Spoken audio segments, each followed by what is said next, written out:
Hello, everyone. This is your host, Todd Lewis of the Praise of Folly podcast. As episode 16 of the Grindset stream with Logos, episode 16 of Escaping the Moldbug Matrix. Don't forget to like, share, and subscribe and hit the notification bell. Don't forget to follow me on Twitter, Facebook, and Telegram, and support me on Locals and buy me a coffee and subscribe star. All right. I sort of continued with the Gray Mirror today in light because tomorrow, as far as I know, Charlemagne is going to have a stream with Dave the Distributist, myself, and Clossington to discuss the Moldbug Matrix. And part of it is, why did I even start doing the Moldbug Matrix? It was because of the reaction to this article.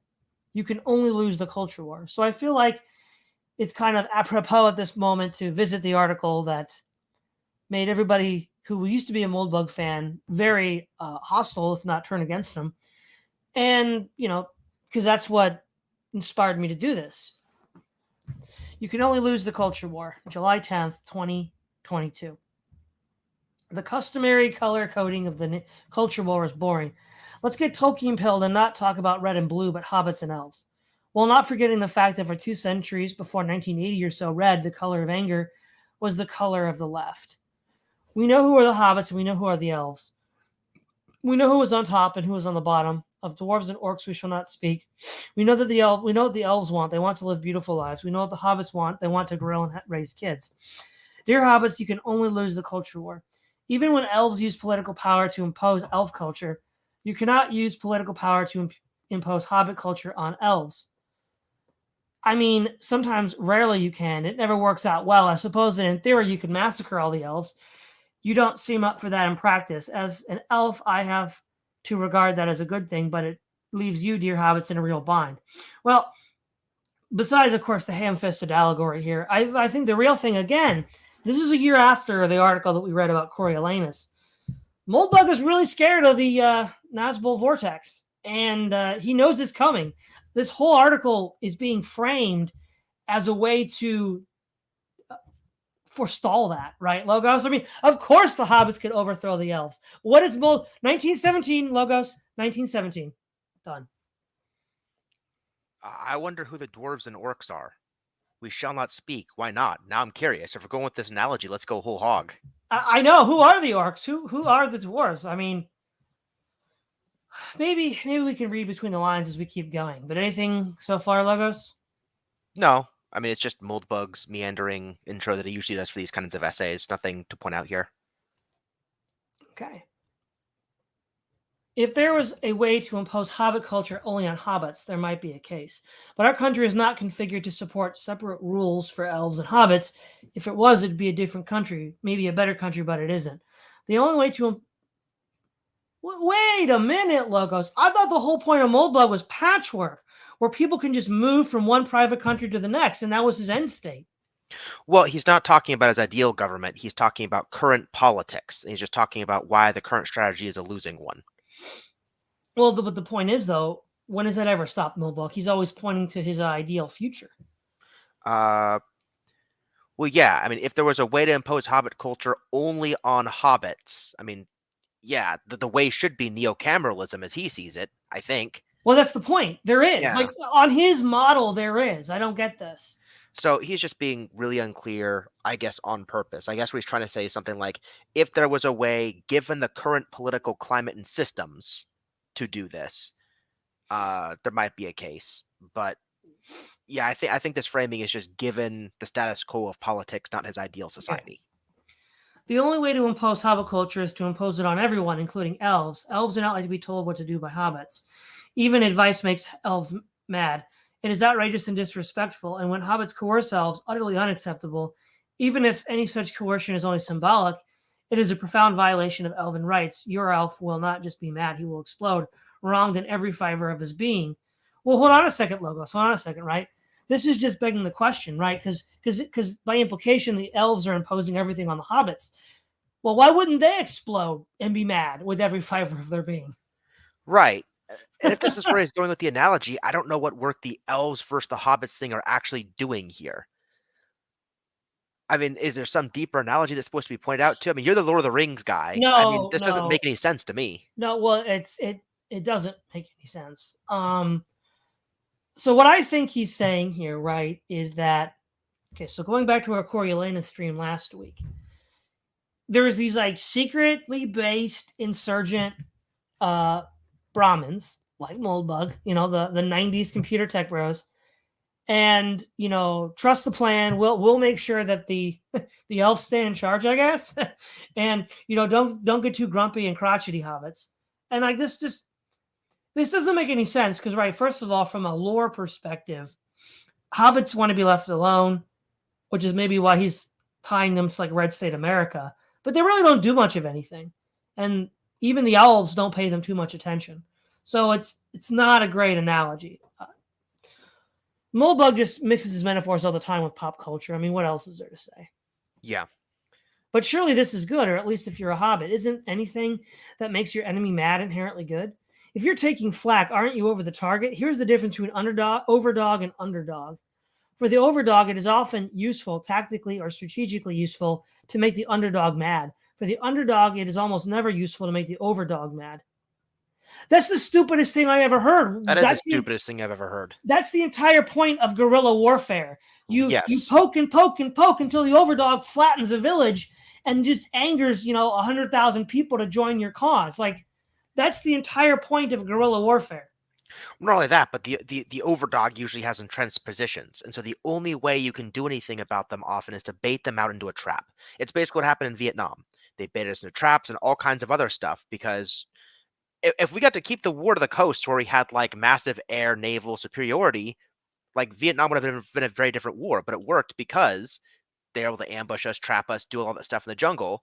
But you can only do that if you give us targets to chase after. Yeah, exactly. To the hobbits, this tactic of provoking the elves seems effective because they learn it from their own enemy, for whom it is effective. Of course, the natural instinct of the underdog is to copy the overdog. There are many tactics that are good for the goose or gander, but there is no symmetry, alas. Many moves are made only for the goose. For the overdog, making the underdog mad is an excellent tactic. It is a way to induce fear baiting, a violent response to nonviolent abuse. Observed casually, this creates a superficial narrative in which the underdog looks like the instigator. Self-flattering narratives are often built out of casual self-observation. You actually believe your own victim narrative, even when you bullied the underdog into a corner. He desperately nipped at you, then you methodically tore his throat out. In fact, you'd like to file a police report. You may be suing his estate. You're not usually one to litigate, but for the underdog, making the overdog mad makes the overdog more powerful and dangerous to you, the underdog. You don't want your overdog to become more powerful and dangerous. You want him to become more apathetic and unguarded. No, again, this is stupid. That's how the VC beat the Americans. The Americans were the overdog. They kept on forcing us to firebomb the jungle, and look what happened. Well, the other problem, too, is just look at the analogy, right? You have somebody mercilessly bullying a dog. Ostensibly, the dog didn't even do anything to deserve it in the analogy, right? So it's like, well, if you don't make the overdog mad, he's just going to bully you into a corner until he probably kills you. And so if you're going to die anyway, you might as well lash out in some capacity.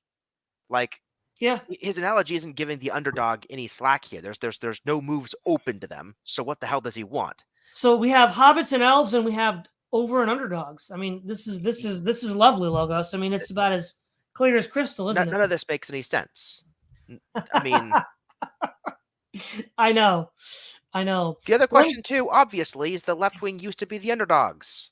So if he's like, well, yes, you want to use the tactics you learned from your enemy. It's like, well, yeah, they want to use Alinsky's rules for radicals because it worked for the left when they were the underdogs. So either you're a liar because none of these tactics will ever work for the underdogs, which worked for the left when they were the underdog, or you're dumb. Like there's no middle ground here. Look, I got it. Remember your video that we did together on why the left always loses, and you said that once a revolution happens, the winners of that revolution want to then call anybody that could threaten them because they would know how to overthrow them again. Yes. This is an expression of that mindset. Yep. Right. Now, these were not old guard revolutionaries. These are the young chimps that have learned how to fight back. You see, Moldbug never even wanted the chimp struggle. The whole thing was a smokescreen. Yep. He's like, whoa, young chimps, whoa, you can't be doing this. You can't use what works. What is this? One crucial strategic asset of any underdog effort is that while smaller and weaker, the underdog has more energy, determination, and focus. He has no room for giving his enemy such a gift. When the underdog defeats the overdog, it is by ambush with minimal warning from a position of local, temporary, and opportunistic superiority. For the overdog, who has a healthy surplus of power over the underdog, there can be plenty of tactical reasons for sacrificing some of this buffer. For the underdog, who has a deficit of power, any such spending is clearly improvident. Moreover, when hobbits try to take revenge on elves at large, or even worse, when they actually succeed, they are damaging a resource they do not even know they have. There may be even some elves, the Dark Elves, who are actually on the hobbit's side. Okay, well, here we go. Read Moldbug, the Dark Elves. Okay. No, but Logos, how could he be on the hobbit side when he said, in the Coriolanus essay, you stupid rubes, just let me keep the sweet gig for the Brahmins. More or less. Don't rock the boat too much. You wouldn't want to be called alt-right, would you? No. Naturally, being traitors and all, these Dark Elves keep a low profile, but culturally, they're still totally elves and into art films and stuff. So basically, to put it in another way, Dark Elves are still Swipples. They still check off all the Swipple boxes. Remember that from 2011, 2012 logos? No, I don't know what that is. Stuff white people like? It was this hipster liberal dude that was making fun of his own class. Well, somebody might get it. Any attack on the elves in general weakens and demoralizes this important fifth column. What are they useful for, these Dark Elves? See below. And of course, if you would try to impose hobbit culture and lose, you're just funny, like one of the stock bumpkins Shakespeare used to savagely mock peasants. Losing is never good, especially if you lose while trying to do something impertinent. You can only lose the culture war. If you lose, you lose. If you win, you really lose. Well, okay, we'll have to see how he explains this last part here. But let's look at real life historical struggles, though, right? If these we know this is not true, right? Again, in South Vietnam, there were fifth columnists of the Communist Party embedded in the South Vietnamese political structure. Now, when the actual NVA and VC did attacks on the Vietnamese, they may not have known who the fifth columnists were, but the people who ran the entire guerrilla operations did, and they made sure those fifth columnists weren't getting attacked. I mean, this is stupid. Well, also, fifth columnist, this Dark Elf fifth columnist stuff only works if you don't advertise yourself as such. So Moldbug can't be in this category because he's already advertising himself as totally on your side, bro, online. Well, no, see, nobody knows who I am. I'm wearing my Spider-Man mask. Don't you know that? Well, yeah. So I don't know what his game here is. Anybody who's on the side. Also, think about this in terms of the article we just got done reading last week, right? What do you say in that article? It's if you're on the side, you will never know this fifth column people exists, because if they try to go against the narrative even a little bit, it's just going to trigger the immune responses of the overdog, of the left, of whatever analogy he's using today. And so they can't act like a fifth column in any way that the quote rubes whatever see, because if they get even too overt about it, just a little, all hell breaks loose and the system comes for them. So their existence is basically irrelevant. Yeah. Power in America is a strategy for a battered nation. Power in America is a marriage of elves and hobbits and always will be. We all know who the wife is. Hobbits, try thinking of your culture and society as a battered wife. Your job when you are a battered wife is to get out of the situation. To escape it is sufficient to know what your job isn't. Most people who do not escape fail to escape because they are doing some other job, which is not their job. Here are 3 principles, lemas, which may help you get out of these kinds of false, deceptively appealing jobs.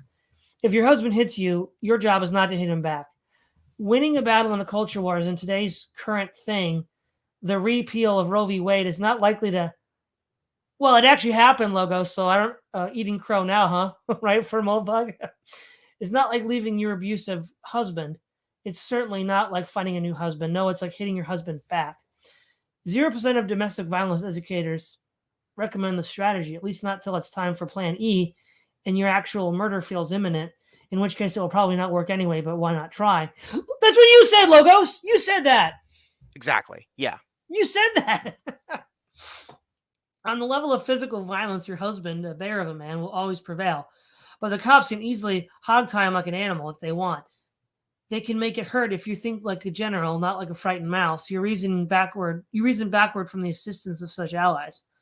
Unfortunately, there is only one United Nations, and that one is not much help. So, to such battered ones as we, but this is a type of idea, the strategic idea. In a situation of weakness, the only possible reversal must come from a strategy rather than struggle. Hitting your husband back is struggle. Setting a hidden camera before you talk to your husband about his drinking is strategy. Calling the cops is strategy. And in a dangerous situation, strategy is your job. So if your husband stole something that belongs to you, do you steal it back? What he literally stole is 50 years ago. Stealing it back is a struggle, not strategy. Since you're in the right, it's the court's job to be on your side, and it's your job to make the court's job as easy as possible. Stealing it back is your natural impulse and your moral right, which is exactly why it is such a dangerous trap. It's not your job. And it certainly doesn't make the court's job easy. Of course, the culture war... Let's stop here for a second. Go ahead. Who are the cops and who are the courts in this analogy? He already said there's a UN that would act like the cops, and it's not going to help. So who are the courts? I mean, if we take this as a literal analogy, it's the U.S. courts, but they're rigged.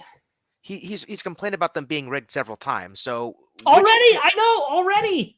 Which courts are we supposed to help make this easy for exactly? That there's nobody in an analogy to be a stand-in for this. Like, this isn't a domestic dispute. This is literally a culture war. Winner take all. There is going to be no court that bails anybody out at the last minute. I know. Where were we? Of course, the culture war is a sovereign... there it is. You just said this. It's a sovereign conflict. There's no court to appeal to, only God's court, in which might makes right, the ultima ratio regium. Aggressive defense in a cultural war is not a bad strategic idea because it displeases some mysterious higher power. In this case, there is no such power. Aggressive defense is a bad strategy for other reasons. Then why did he bring up the first ones? Well, why can't he just get to the point that's relevant? Why is that so there is. It's called the deep state. Yeah, I guess. Which apparently he's now an agent of, so nudge, nudge, wink, wink. It's a bad strategic idea because it makes the problem harder to solve. Logos, I got it now, It's a bad idea because it makes everything more chaotic.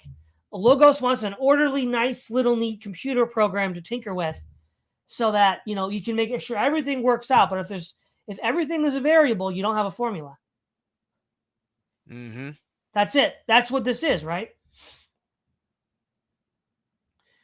It's a bad strategy because it is a trap, and it always sucks to fall in a trap.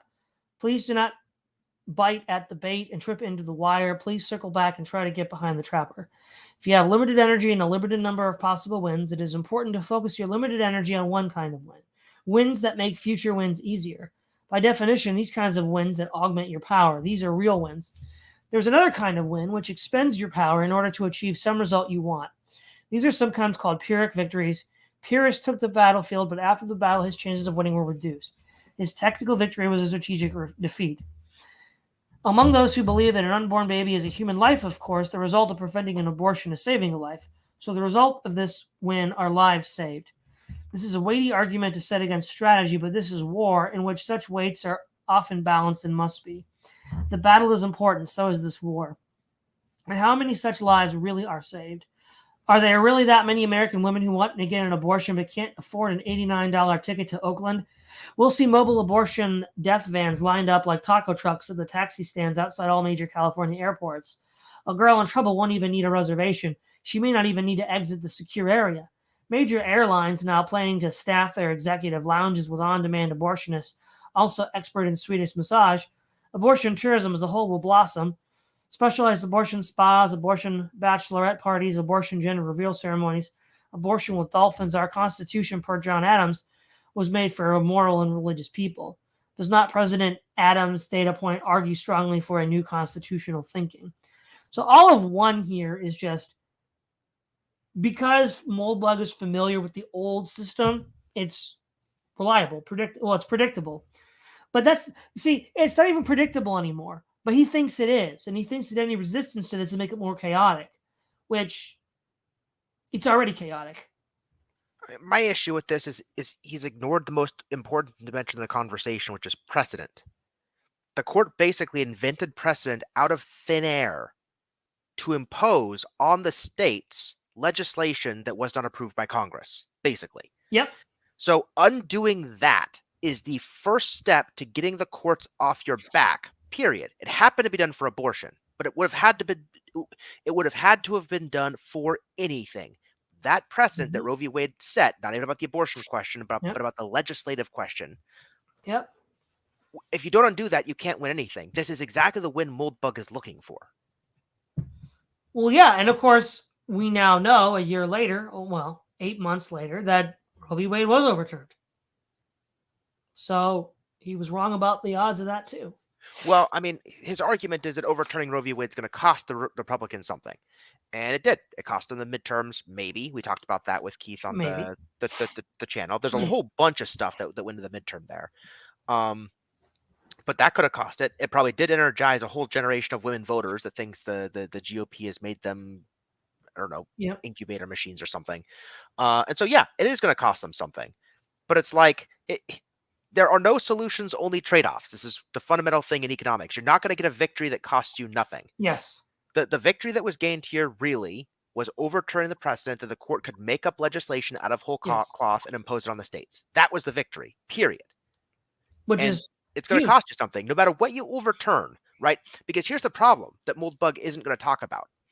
Whatever is sacred to the overdog, the left, the whatever analogy he's using today, is going to be enshrined in the courts with a similar mechanism. Gay marriage, abortion, you name it. There's going to be some hidden mandate clause that was probably not ratified via the legislatures that they're using the courts as their attack dogs, right? We know the legislature's divided.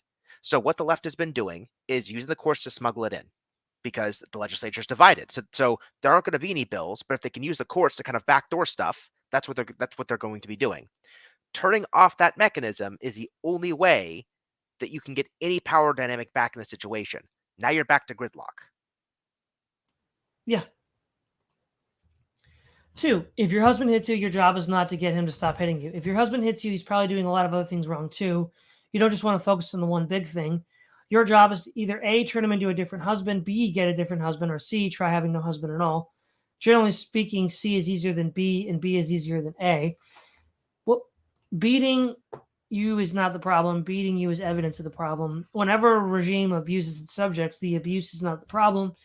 It's the evidence of the problem. The problem is whenever structural malformation in the regime causes this abuse, and how this malformation can be repaired, if it can be repaired, and often it can't. The determination of the American regime to fight a culture war, to use the power of the state and the media to disrupt, rather than preserve the long-standing historical cultural practices and preferences of populations, it is to their mission to serve and protect is evidence of the interest of power, and the subjects are not well aligned. While this alignment is never perfect, serious misalignments can be very dangerous, and even a risky strategy for restoring alignment can be the safest available strategy. Well, isn't that what he said not to do in part one? Yeah. Unfortunately, since sovereignty is conserved, or C, or anarchy is not an option between people and state, there is no divorce, only remarriage. Therefore, there seems to be no realistic path to A. The only option for a battered nation is B, a different husband, or at least a new constitutional thinking. Wait a minute, Logos. Wouldn't C be patchwork? Well, basically, or the threat of C. Like, look, anarchy and revolution is the last-ditch effort people displeased with the status quo have to bring the status quo back to the table. They have to make the risk of losing everything so high, they're forced to negotiate. If they think they can just get away with whatever they want to keep getting away with, and the risk of 1917 is 0, they're going to keep doing what they're doing. Shocker. But if there's like a 20% chance this backfires in their face and the whole thing crumbles down on top of them, they'll have to ease up. Yep. It's just expected utility calculus. Yep. 3, if your husband hits you, your job is not to solve the problem by yourself. In the literal battered wife situation, you need allies, forces like the cops and courts. What allies? The allies you need are quite simply the allies you can get whose efforts can succeed within a strategy that works for you. Let us review the landscape. America is a political marriage of blue state elves and red state hobbits. The elves are terrified of the hobbits' pitchforks. They can only survive by ruling the hobbits with an iron hand, or at least by inundating the hobbit brains with pro-elf propaganda, or better yet, both. Any elf knows that the hobbits could indeed overthrow the elves by force tomorrow, all those guns, but that would require hobbits to be something other than hobbits. Hobbits just want to grill. Hobbits just want to be governed sensibly in a way that makes hobbit sense to hobbits, so they can just grill. Hobbits have little desire for power and no great talent for it, which is what makes them so easy for the elves to rule. And hobbits are not in their hearts into telling elves how to live their lives. How does an understanding of this political geometry help us craft a strategy that works for hobbits? The problem is that the elves do not want to be ruled by hobbits, and hobbits do not want to be ruled by elves. If the hobbits were not hobbits and so could spontaneously organize a hobbit revolution, this contradiction would prevent victory. I don't think so at all. Well, what is he talking about, Logos? If the hobbits were to organize in this context, the Reichstaters would... You can't... Yeah.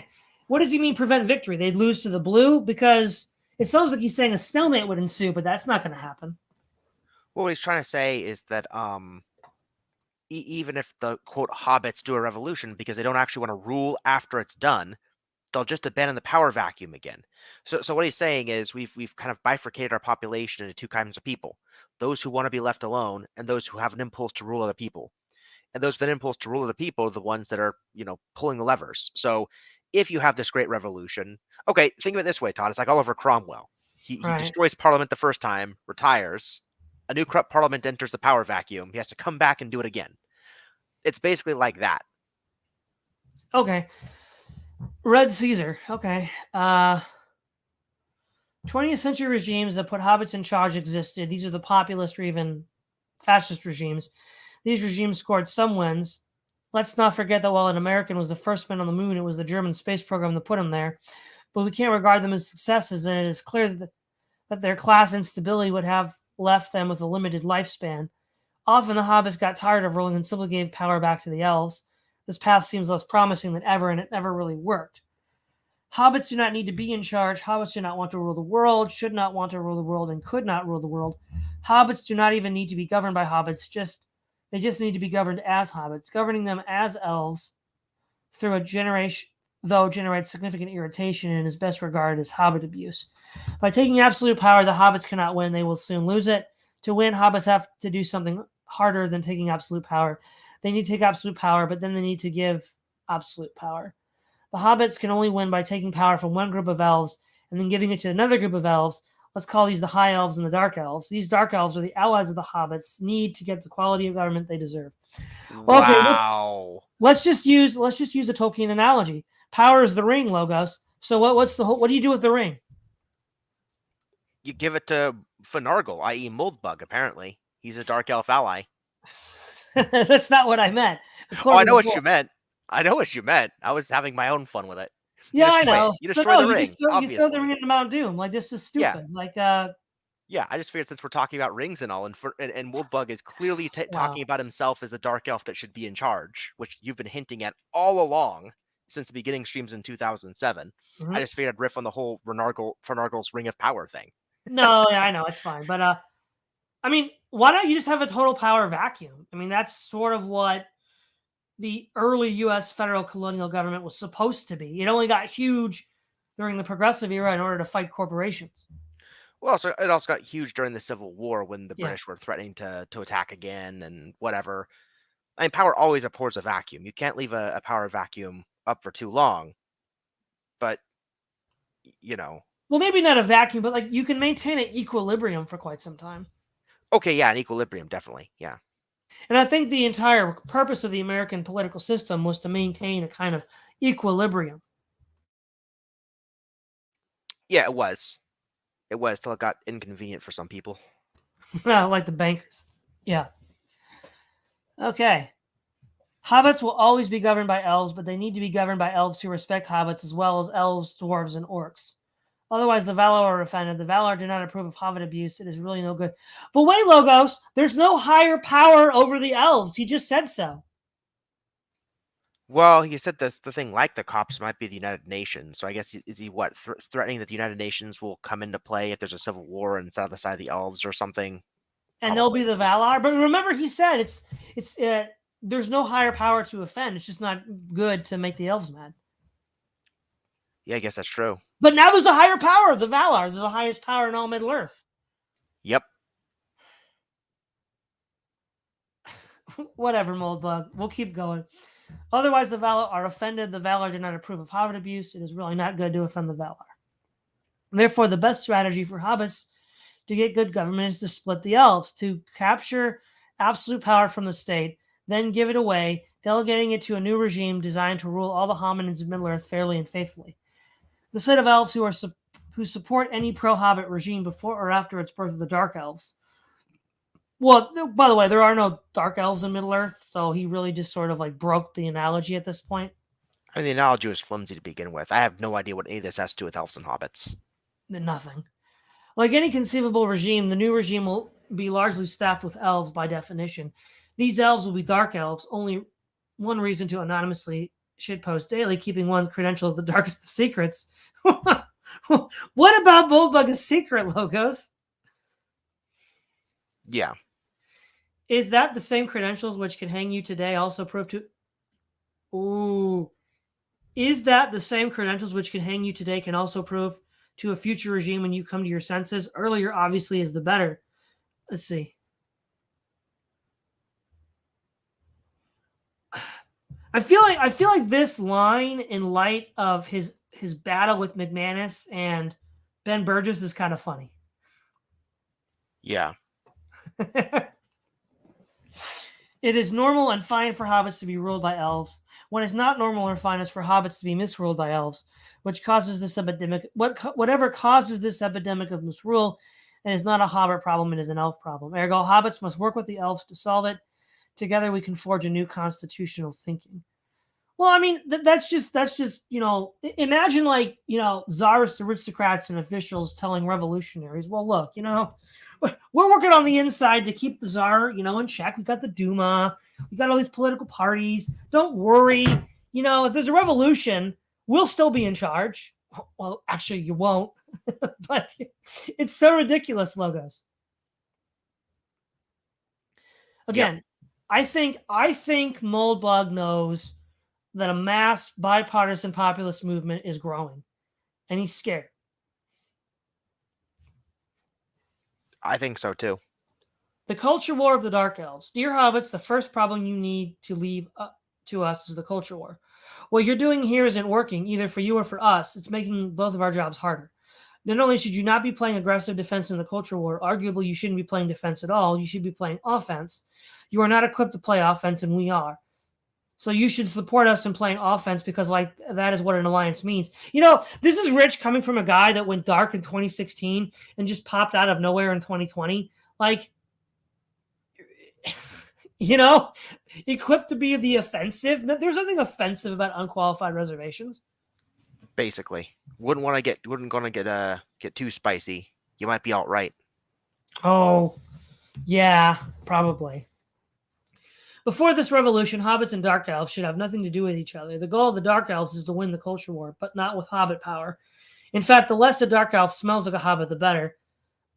Just let us take care of it. The Dark Elves cannot win by using the coercive power of the hobbit peasant armies, and they have no coercive power of their own. Their only form of power is subversive. They fight by subverting and seducing their enemies, the High Elves. The only culture war that matters is the culture war between Dark Elves and the High Elves. This war is not fought with bombs and bullets or even laws and judges. This war is fought with books and films and plays and poets. It is still a savage war.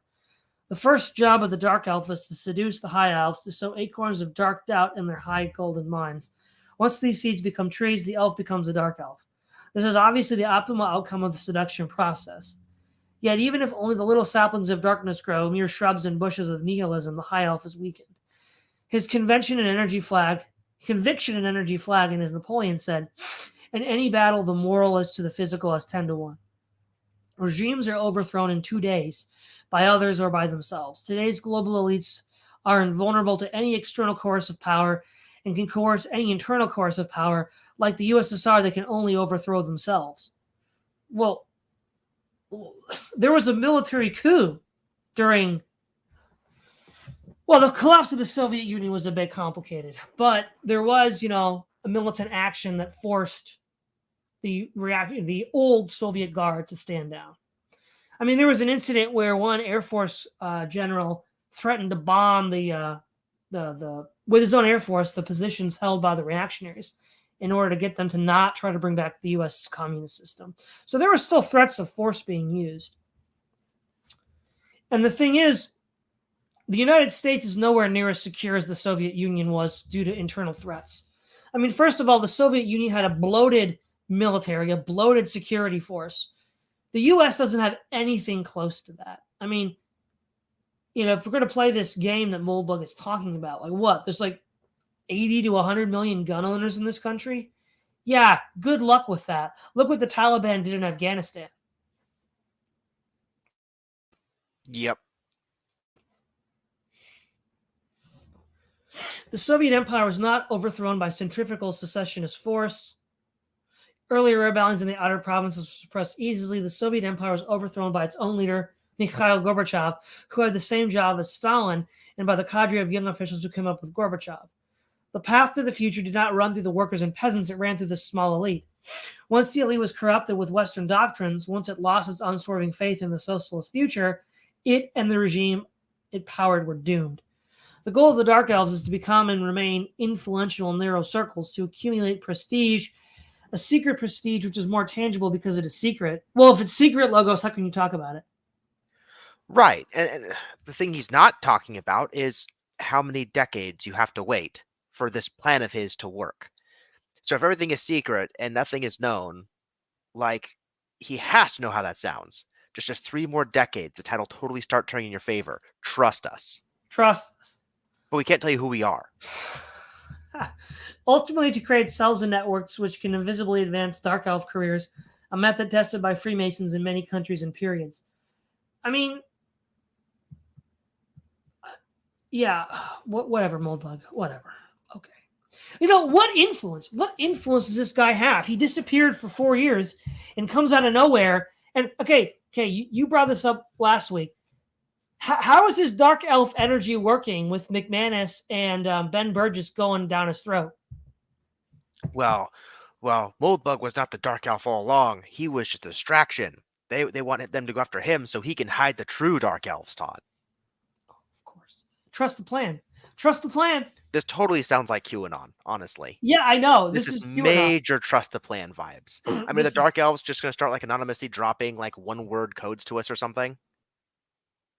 I know, right? It's Q. And even if none of these carbonarisms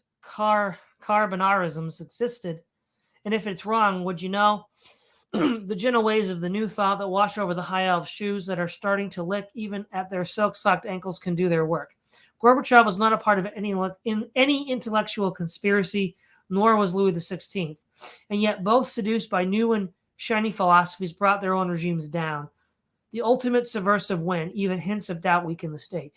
Yeah, but Louis XVI is a bad example. He lost his head, bro. Maybe that's what Moldbug doesn't want to happen. Maybe. As a dissident, winning the culture war means establishing cultural dominance, which becomes fashionable. Culture is still downstream from power, but your Hobbit coup will go way better if you have a beefy fifth column within the elf ruling class and a hidden cadre of Dark Elves who can emerge to rule the future. To make dissident ideas more fashionable, it is not necessary to water them down. Just the opposite. It is necessary to make them more daring, more frightening, and more beautiful, more audacious and transgressive, more surprising and delightful. The strategy of the Dark Elf is to seduce the ruling High Elves into losing faith in their own prestigious institutions by showing them something that attracts them more, by painting a picture of an amazing and totally different future as a work of art. I mean, I don't think that anything that Moldbug writes could be remotely construed as a work of art. I mean, good luck. They've had decades. They've had decades to try this, and the films are still only going one direction. So, yep.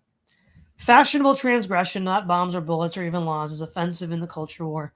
By overreaching with all this crazy stuff, by mainstreaming the chic ideas of 1972 and 2022, the High Elves have left themselves extraordinarily vulnerable to an offensive, but nothing can make up for bad execution.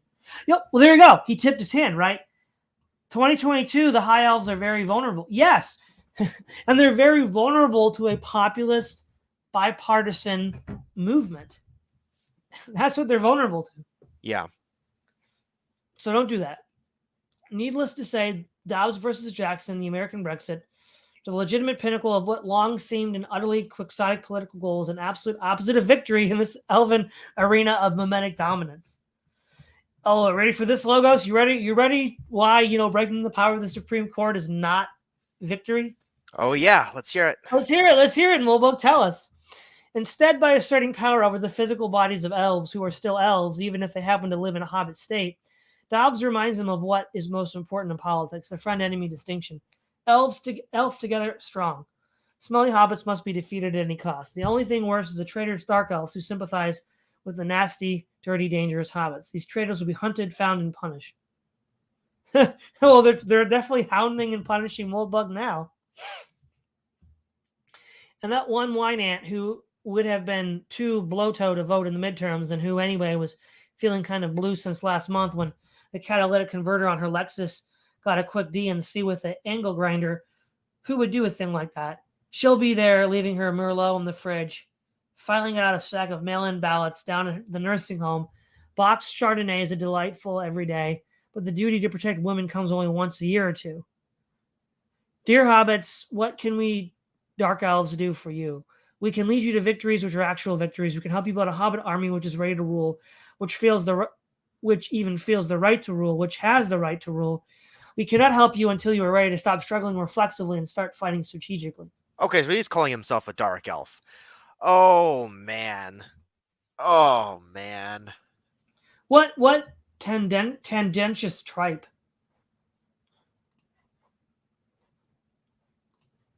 I mean, what do we got? Anything to say here, Logos? I think we said it through the article. I mean, the most damning stuff about what Moldbug talks about is what he leaves out. I mean, not a single word about the precedent was in that article. It was all framed in terms of red states telling elves in the blue states in the red states what to do, instead of not allowing the left to always break congressional stalemates through court fiat. Basically, is what that did. So this is. You see, okay. There's another reason why I think Moldbug was popular. And it's the process of hypernormalization. Now, a good introduction to hypernormalization is a documentary by that name by Adam Curtis. The example he uses, and the man who coined it came from the Soviet era. Now, why hypernormalization is important is, on the one hand, it's this process of believing something you know not to be true because you have to profess belief in it in order to operate in the society as a whole. Yeah. Otherwise, you'll be a complete pariah. Re-education, basically. Yeah. But number two, in the process of doing that, you begin to prefer the lie to reality because the lie simplifies complex realities that scare you. And so that you did it first because you had to, but then you do it because you want to, because it creates a simpler, easier to understand view of the world. And I think many people on the dissident right viewed Moldbug in just that way. Maybe. Okay. There's a couple interesting reactions to this article by Moldbug. So one of them is by Raging Mandrill. I made appearances on this channel before, and we were both on one of Yiz's Discordant Dragon shows. So we'll see what he has to say about this. Letters to Curtis Yarvin, a reply to You Can Only Lose a Culture War. Raging Mandrill, July 16th, 2022. First of all, allow me to say that I do not agree with your classification of certain groups according to Tolkien fantasy. I think that actually those who you classify as hobbits, in fact, see themselves as elves and see your group as dwarves. Why dwarves? Well, let us count the ways. Dwarves are bearded, insular, grumpy, tend not to get along with other groups. They hold long-standing grudges against other races of Middle-earth. They are typically good with money and are noted for their vast hoards of treasure. They were conquered by other powers who took their homes and scattered them to the corners of the earth in a diaspora, which provides Bilbo with the quest of helping the dwarves reclaim their ancestral home in the Hobbit. This is your entire framing of the issue is simply incorrect. Rule by elves at first glance does not seem so bad. Rule by dwarves, however, seems slightly disturbing. Would anyone wish to have rulers who were as selfish, unduly proud, and stubborn as the dwarves? No, of course not. It would be trouble. However, in the spirit of your recent Substack post, I will humor you by using your framing. So now that we have gotten a little bit of race quibbling out of the way, we can move on. I mean, that was actually a pretty good subtle counter jab without. Yes. That was an excellent counter jab. So props to Raging Mandrill for that. He actually tried to at least explain the analogy in the terms the analogy was being derived. Here's why you're a dwarf. Here's why you're a hobbit. Here's why you're an elf. Yeah, he went right up to the third rail. He did a good job. It was good. Anyway, if only the hobbits would just simply trust the Dark Elves, who are actually on their side. If only they would just trust the plan, because trust the plan. There it is. Yeah, true Shire-loving patriots were actually in control. No, this is the mistake for the hobbits. A major lesson for hobbits is they cannot simply trust a member of another group when it comes to their destiny. Hobbits must learn to control their destiny with their own hands. And in fact, this is probably the greatest source of tension between elves of any variety and hobbits. Hobbits typically hold the greatest resentment against elves because they feel that their destiny currently is being determined by others, and they want to control their own future. Hobbits do wish to be left alone in Grill, but it is becoming rapidly apparent that they cannot do this because high elves will not leave them alone. He who does not rule is ruled over. This lesson is becoming extremely apparent. There are many annoying things that the high elves do to the hobbits to maintain their power. They are importing orcs and Easterlings to the Shire, so that the hobbits will never be able to retake control of their country or civilization, and will eventually have to play grievance politics like every other group in order to survive. This is a detestable outcome. So, my dear half-elvish prince, what is this plan? Why do you not level us with the details? We hobbits who are in the process of making our own form of cultural output, which is in our own taste, and we are doing this largely without your help. This will grow naturally into something greater, so why do we need you exactly? In fact, the hobbits in the Shire would likely just be fun on its own and free to develop in its own way if there were no elvish intrigue in it at all. What is the difference between elvish leadership and elvish domination? We cannot trust hope, for it is forsaken these lands. Ooh, I like that last quote. Yeah. He's playing it good. He's playing the metaphor very well, better than Moldbug did. The High Elves, as a Brahmin priestly caste, will never willingly give up their power. This much is true. I personally am of the opinion they will never willingly give up their power, even when threatened at sword point. The Hobbit Kistria caste is very brave. That's the warrior caste from Hindu society. We understand the realities of the struggle and the cost that it will take in order to get what has been taken from us returned. We see that the current elvish regime is weak and tottering, so it really just needs to be pushed to the correct moment, which probably will come in 10 to 20 years or so. We are just sick to death of elvish, nonsensical shenanigans and procedural manipulation. So we are willing to pay that price and will plunge the sword the moment we see mush.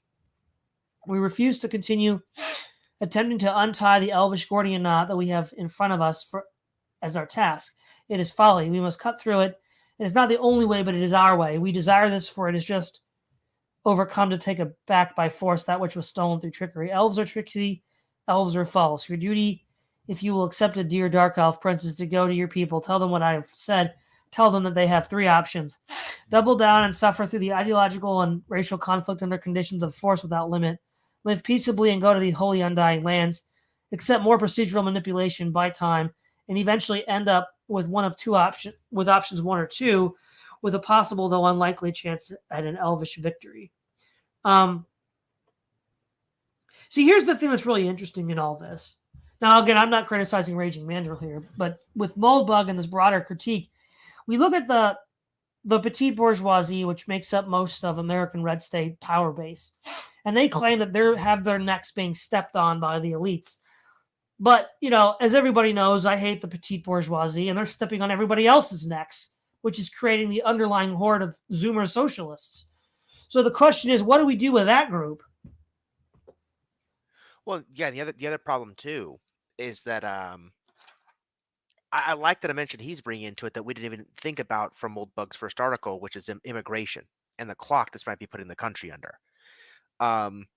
When the High Elves have kind of set things up like a ticking time bomb, the last thing you can do to the hobbits is tell them to wait.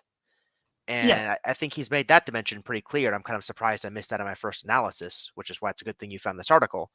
But to get to your question, exactly. And the problem is the quote hobbits are running out of people to trust. Like I saw Charlie Kirk on Twitter complaining about Chinese college graduates and how we can't trust them and whatever else he's complaining about, right? And my first reaction to that was I remember somebody back in like 2017, 2018 saying we should staple a green card to the back of every college diploma. Oh gosh, yeah. Like you think I'm gonna trust his outrage now? It's like no. He is fundamentally a libertarian and he will always fall in the same pitfalls that libertarian falls into. And so as long as they got this boomer mindset of perpetual national success that we inherited in the 50s and or 60s, they're basically always going to at best be useful idiots that just make everybody's lives worse. Right. But I think what's interesting with this rising populist movement, while on the one hand, you could say a lot of these like socialist types, Haas, Jackson Hinkle, and Jimmy Dore and others might ultimately be in conflict with the petite bourgeoisie. That's a conflict further down the road because what they do see is the real threat of the bourgeoisie itself.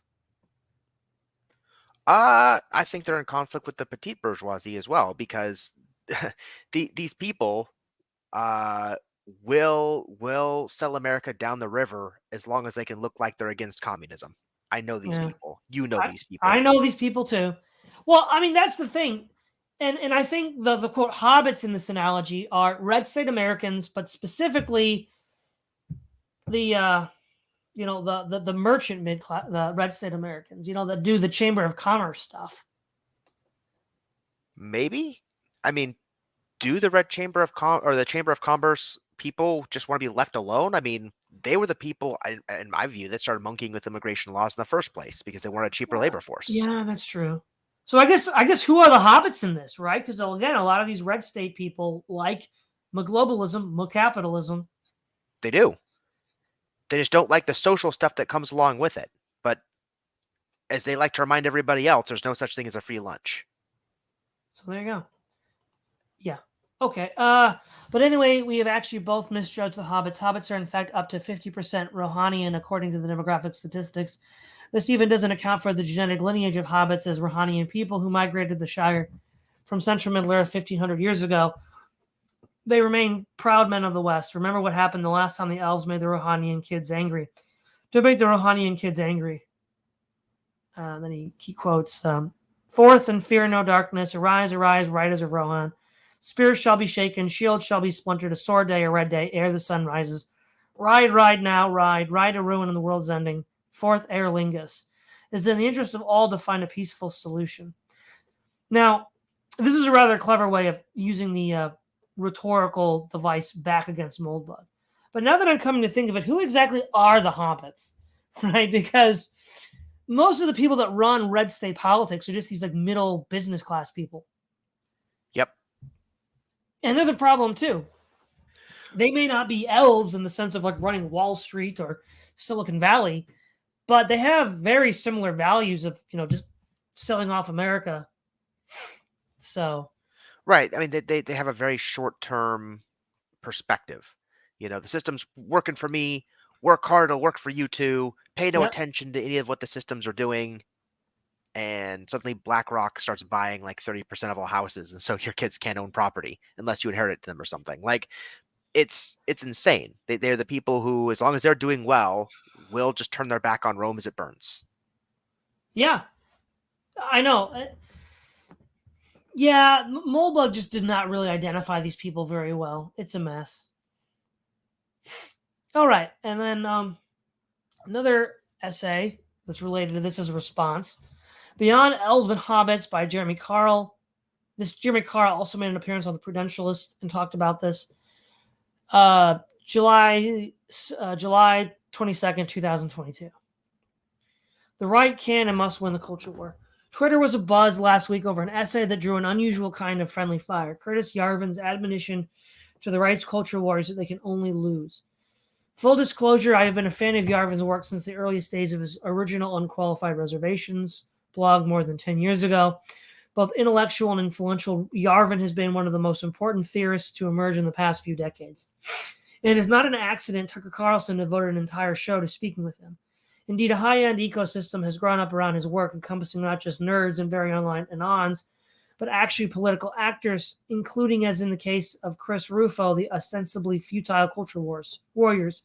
So when Yarvin is wrong, which is in this case, I believe it is worth explaining in some detail why he is wrong and what we can learn from our disagreement with him.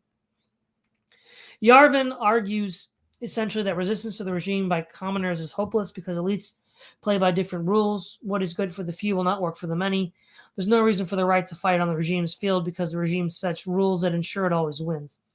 This quietism is a black pill that needlessly puts culture warriors from Rufo on down in a subservient position against their adversaries. Yarvin seemingly supposes, like most intellectuals, that the intellectual aristocracy is the true aristocracy rather than a group that, however important, is itself ultimately subservient to a true power. As Charles Haywood, the respected editor of the Worthy House, put it, Yarvin's claim that we can lead to victories which are actual victories with him viewing himself among the we is self-refuting. In keeping with this over-evaluation of thought and undervaluation of action, Yarvin muddles his historical analogies, claiming, for example, that the Soviet Empire was overthrown by its own leader, Mikhail Gorbachev, who had the same job as Stalin. That's not quite what happened. Gorbachev did weaken the Soviet system through his own mistaken view that he could reform and not destroy, but ultimately he was the victim of a coup that could have entirely reversed his reformist trends. The actual power that led to the dissolution of the Soviet Union was Boris Yeltsin. He is the one who acted decisively, giving a brave and memorable speech from the turret of a tank in front of the Russian White House, which inspired soldiers to defect from hardline putschists, ensuring the failure of the coup after the intellectual Gorbachev had become the victim of power politics. From that point, while Gorbachev was technically restored, Yeltsin, essentially a peasant and a drunk, was primus inter pares in the Soviet Union, would later become the first president of an independent Russia. Well, that Yarvin got history wrong is no surprise to you or me, is it, Lucas? I don't know enough about history to get into the arguments, so I'll leave you to that. To be sure, at the core, Yarvin's error is ultimately a sensible insight. While it is true that some tactical victories can be strategic defeats, it is by no means universally the case. Many tactical victories not only appear to be victories, they are victories. Yarvin, suffering from the brainiac's delusion that the real achievements of history occur in the realm of pure thought, argues for what he calls strategic resistance, that the only possible reversal must come from strategy rather than struggle. Of course, we must always think strategically in a practical sense. Yarvin invariably seems to argue for quiescence rather than resistance. However, sometimes the struggle is the strategy. Tongue perhaps partly in cheek, Yarvin conceals the power of the struggle by shifting from theoretical to rhetorical ground. At the pivot point, he justifies his strategy of effective non-resistance through an extended Lord of the Rings metaphor that analogizes most of the right to deplorable hobbits who just want to grow and raise kids, while the elves, our leftist elite, want to live beautiful lives, epicene, tolerant, and green. The twist. Mixed in with the elves are so-called Dark Elves, read Yarvin and his equals, who really like all things hobbity and hobbits themselves without denying their own elvish nature. It is these Dark Elves with whom the hobbits must align and to whom they must defer. Only a vanguard of Dark Elves can defeat the elves of misrule on behalf of the hobbits, who are presumably too clumsy or ill-adept to do battle on the rarefied terms of the elves. So far, these are all the same conclusions that we've come to in reading the essay. While some may be wary of the high fantasy analogies to very real-world problems, it works as far as its internal logic goes, yet Yarvin chooses the Dobbs abortion ruling as a particular target for his ire. Dobbs is a victory that combines exactly what Yarvin claims to want. Hobbit-like armies of volunteers, marchers, protesters, and voters working patiently over decades with high-level elvish strategy from theorists like Hadley Arkes, Robert George, and many Federalist Society lawyers to achieve a decisive victory. Yet Yarvin seems to recoil from actual victories and pities the hobbits' inability to see how this apparent win will anger the elves and provoke their revenge. Dobbs is simply too déclassé for the beautiful elves to tolerate, placing even a small number of elvish bodies under the legal regime of the anti-abortion hobbits is intolerable to them, not to mention is made of the baby's body.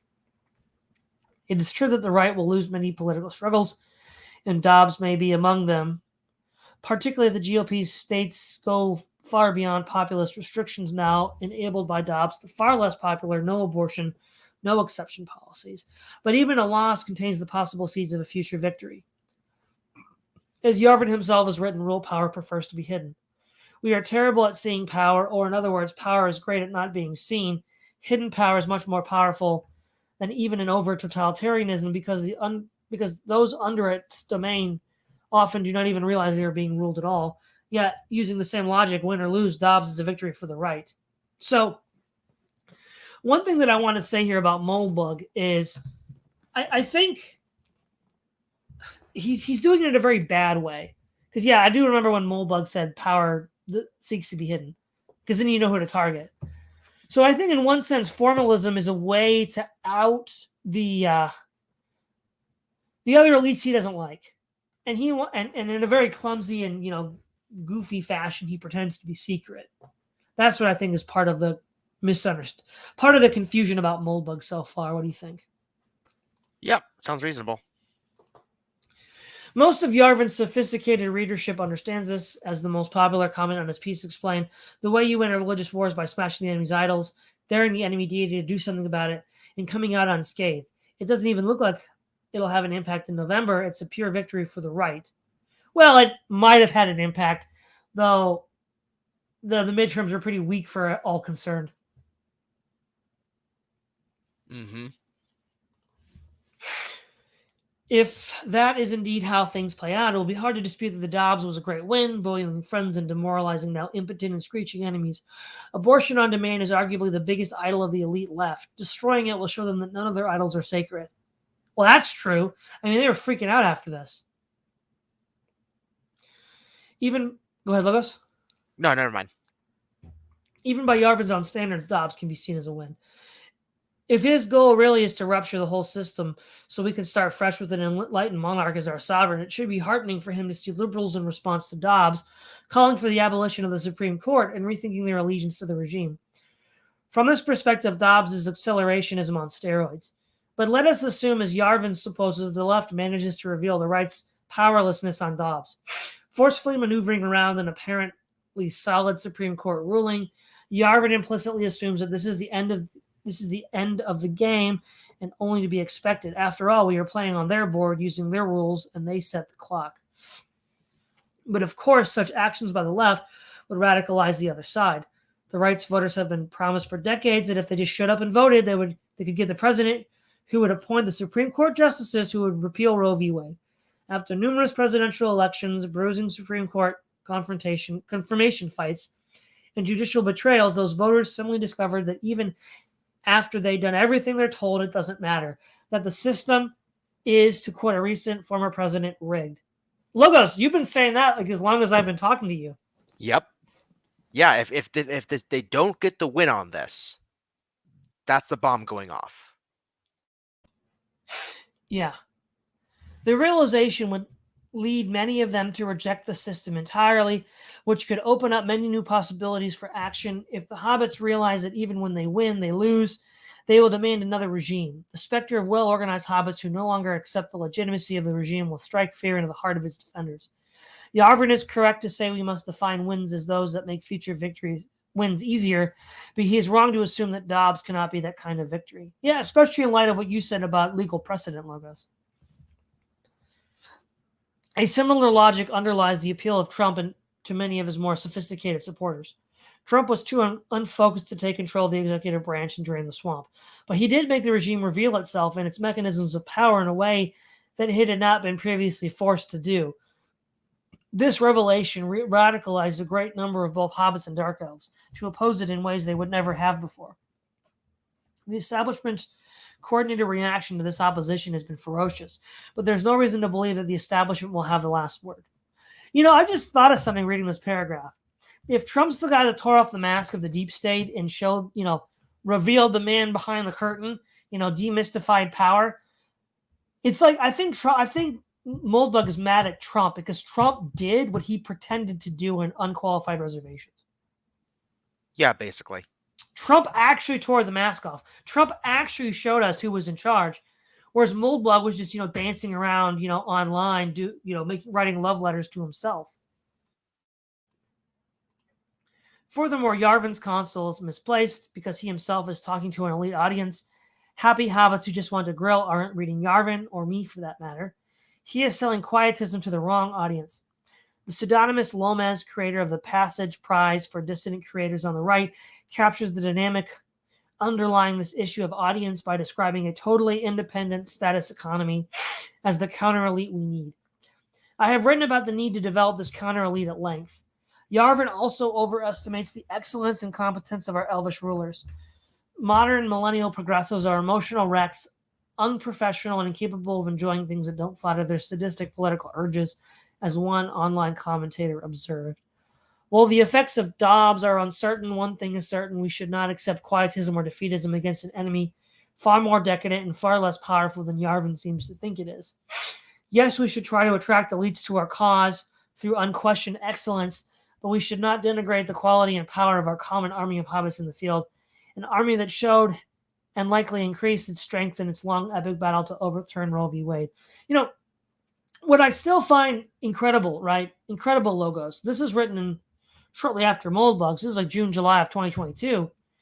It hadn't even been a full year that the United States pulled out of Afghanistan with its tail between its legs. What is this all-powerful regime they're talking about? The Taliban kicked its ass. I think the narrative is that the United States let the Taliban kick its butt because we weren't really in the fight. Yeah, well, how is that not the same neocon cope that we lost Vietnam because we weren't in the fight? It is. Okay, well, that's just cope. Well, basically, I mean, but what they're saying is if there was actually a civil war or big dispute at home, we wouldn't go as easy on the people. It's easy. I mean, here's the thing. Here's the narrative. It's easy for the left to propagandize about, the brown people in the Middle East and, colonialism and imperialism and all this stuff. But if the right wingers at home tried something, oh boy, we got Birth of a Nation. We got all the propaganda. They will spin that narrative against them so hard that they'll be begging for atrocities against their enemies. Basically, is what they're afraid of. Yeah, but I guess the question I would then say is who's going to pull the trigger? I mean, all the actual, people capable of manly action, many of them are on the right, and that would cause a crisis in the U.S. military, similar to the actual American Civil War. Which side are you on? Basically. And that could go any number of ways. So, Yarvin is dazzlingly smart, but Tolkien himself cautioned against subservience to those wisest among us and unreasoning fear of our greatest enemies. In a 1958 dinner in his honor, Tolkien compared himself to a common hobbit, cautioning not to listen to those who act like Saruman, the brilliant wizard in his epic, whose pride ultimately causes him to fall prey to the enticements of the Dark Lord Sauron. I look east, west, north, and south, and I do not see Sauron, Tolkien said, but I see that Saruman has many descendants. We hobbits have against them no magic weapons. Yet, my gentle hobbits, I give you this toast to the hobbits. May they outlast the Sarumans and see spring again in the trees. So there was that. Now, he mentioned the Worthy House. Was there a article about Moldbug here? Because maybe not.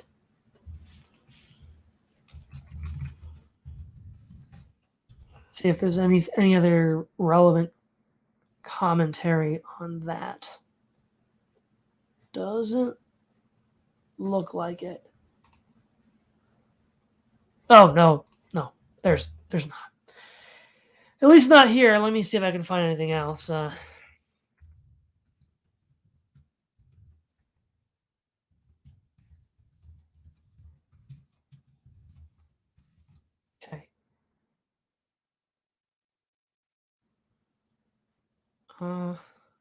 Nope. Okay. So we covered a lot of that material.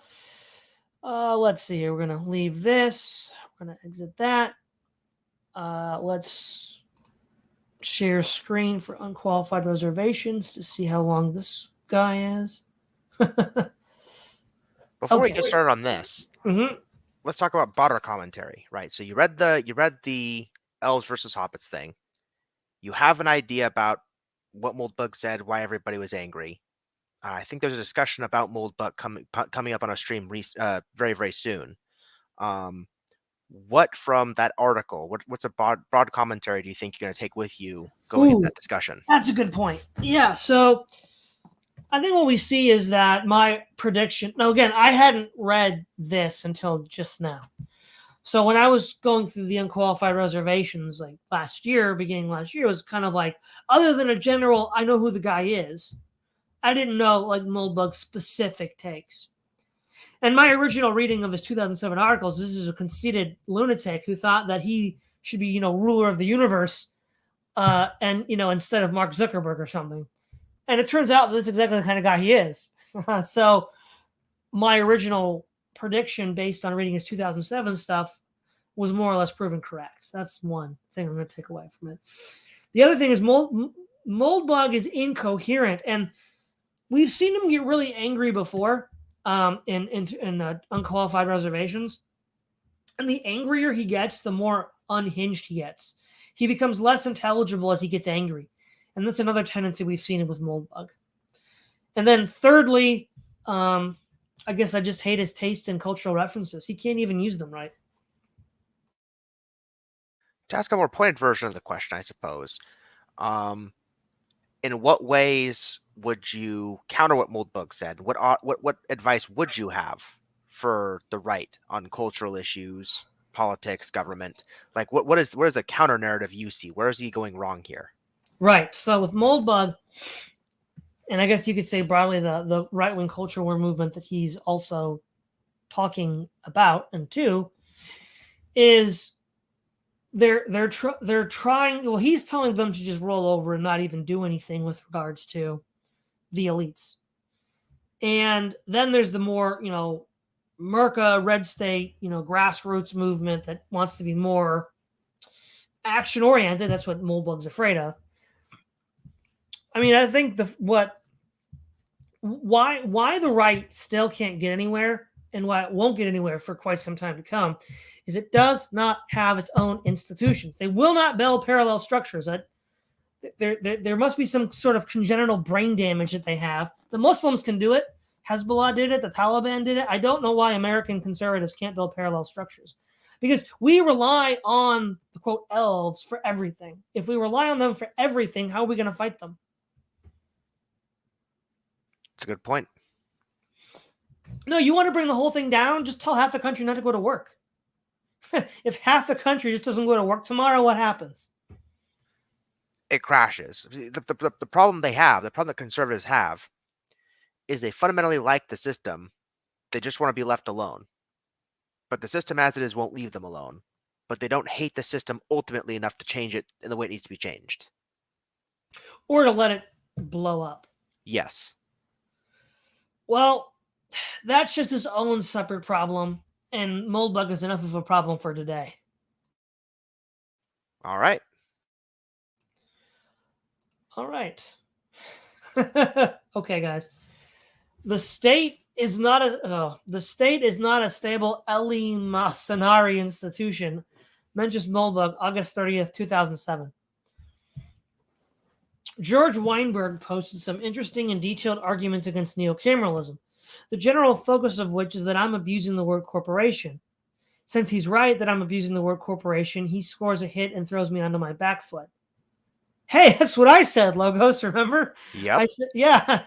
Note that this is why I'm usually try so hard to work around ambiguous words. Fortunately, there is no need for coinage in this case. A much better word is readily available, institution. An institution is a group of people working together to achieve some shared goal that demands detailed cooperation. And didn't you more or less say that when I brought up that objection? Yeah, I don't think I would have called it an institution, because an institution coined by Veblen has a much more broad usage than just that. Yeah. Because an institution is something shared by a group of people that may not even be conscious. For example, a lot of people have lawns in their front yard. Ask them why, and you'll get something about it looks nice, it's socially acceptable, whatever. But we used to grow gardens in our yard, so there's like a long course of history that changed that thing. So we had unconsciously inherited this institution of having lawns in our yards, for example. So it doesn't have to be like this conscious group effort to achieve a goal. But I get what he's trying to say. I'd call it a charter. That's what I would call it. I would call it a charter. That's basically what he's talking about. This requires coordinated decision-making or management. The management of an institution can also be defined as its decision algorithm. There are two general classes of decision algorithm, formal and informal. A formally managed institution has a formal process by which decisions are made, and it does not deviate from this process ever. Any deviation can be described as a formal deviation. Okay, this is another part of the Moldbug brain damage. Reality is not a computer simulation. You can't describe all of reality as a formal and informal algorithm. See, that's why he doesn't like the hobbits, is they're upsetting the algorithm. Mm-hmm. Any informally managed institution is also known as a gang. Informal management, while it can be quite regular and often even transitions into formal management, is fundamentally inseparable from violence because violence can affect its decision algorithm. Wow. There you go. There you go. So just because something can affect you, it's inseparable from you. There you go. Basically. Like, I mean, Go ahead. gangs can be formal. The mafia was a gang, and they had a very formal power structure. Violence can affect everything. I don't understand the relationship between informal power structure and violence. I mean, there are all sorts of informal ways that people say decentralized networks to solve problems and code. Anon, the hacker group, for example. They don't want to know who each other even are, but there's a project, there's a signal, they get together, they do it, they vanish, basically. Like, this is weird. That's what Moldbug wishes he was, those guys. If the institution has any potential for profit at all, the powerful will turn it to their own profit. If there's any non-criminal use of informal management, it may be acceptable in knitting circles as long as your knitting circle has no more than 6 people and none of them keep their needles sharp. A gang big or strong enough to have an ideology, such as your average military movement, People's Liberation Front, political party, etc., can be called a super gang. And a super gang that maintains exclusive control of the geographic territory is a meta gang, and has gone so far beyond mere ganghood that it deserves at least a pseudo-classical dignity. There are two general classes of formally managed institutions: eleemosynary and lucrative. Basically, an eleemosynary institution is a charity and a lucrative institution is a company. Gangs do not exhibit this dichotomy because there's no such thing as a eleemosynary gang. Now, hold on. I'm going to look this word up, Logos, because we all know that Moldbug has a way of misdefining words. Oh, this up real quick. Okay, it's pertaining to alms. Okay, he seems to be mostly right in this case. But that's just not true. Because, like, Hezbollah, for example, was classified as a gang and a terrorist organization, but they engaged in eleemosynary activity. They gave education and alms to the people, to the, followers of Muhammad. Like, what is this, Logos? Well, not to mention Anonymous, or all sorts of other decentralized. There are all sorts of decentralized charity networks. Maybe not back in 2007, but certainly today. So saying there is no, maybe he was right in 2007. There is no such thing as, unless you want to argue Hezbollah or something. But by current year, there's plenty. So I don't know what's going to go wrong in its analysis. But both lucrative and eleemosynary institutions have a single logical owner. That is, we can define the institution as if it was simply directed by one person, although this agent may be an algorithm which takes inputs from many people and integrates them into a decision stream. One of the great social engineering inventions of the last 2 centuries was the concept of fractional control. Under fractional control, a single logical owner can be divided into fractions. The institution has an arbitrary number of personal owners, each of whom owns some fraction of it. The fraction sums to 1. The fractional control requires a decision algorithm to integrate the decisions of these fractional owners. For example, one simple fractional control algorithm is majority rule, in which any fraction that sums to greater than 0.5 can make any decision. Obviously, this number and this rule are arbitrary. Decision algorithms can be arbitrarily complex, although when they are so complex as to be ambiguous or even just incomprehensible, the risk of informalism increases.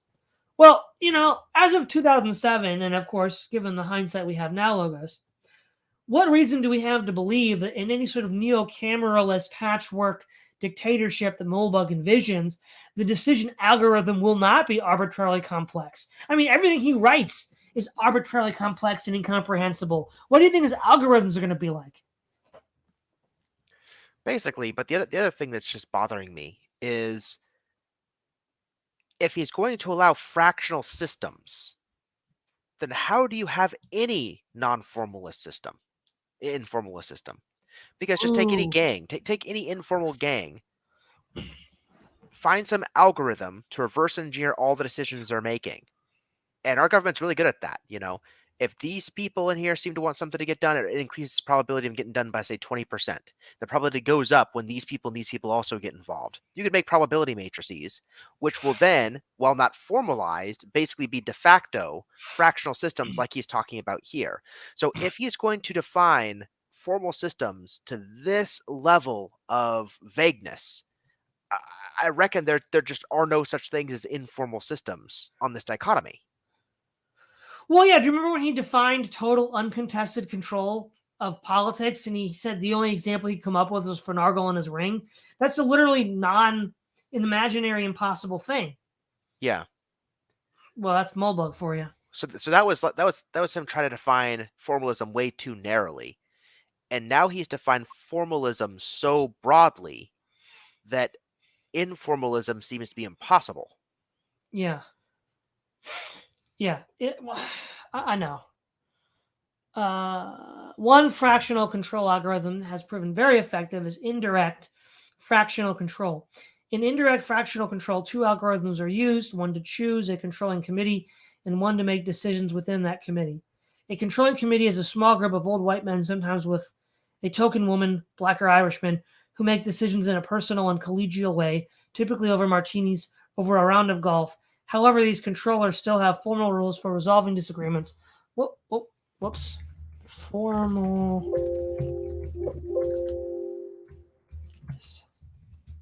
Here we go. However, these controllers still have formal rules for resolving disagreements, although ideally they never have to use them. Note that indirect fractional control seems to work quite well for both eleemosynary and lucrative institutions. In both nonprofits and corporations, as we know them today, the controlling committee is called the board of directors. I'm not quite sure how the average American 501c3 nonprofit selects its board. I still suspect the process is far too informal for my liking. In my book, the correct primary control algorithm for an eleemosynary institution is obvious. The donors are the owners. A donor's fraction of indirect control is that fraction of the institution's total lifetime donation receipts that he or she has contributed. Anything else strikes me, quite frankly, dodgy. The essential question about any institution is how its actions benefit its owners. Every formal institution, by definition, does what its owners want it to do. An institution may affect a large number of people in a variety of ways. For example, I'm thankful that there is a new organic grocery down the street, but I am not a formal beneficiary of this institution because I do not own any part of it. We think of an eleemosynary institution as existing to benefit the public. Typically, this is the case in some general way, but formally it is not the case at all as a lucrative institution. The beneficiaries of an eleemosynary institution are its owners. An eleemosynary institution can benefit its owners either actively or vicariously.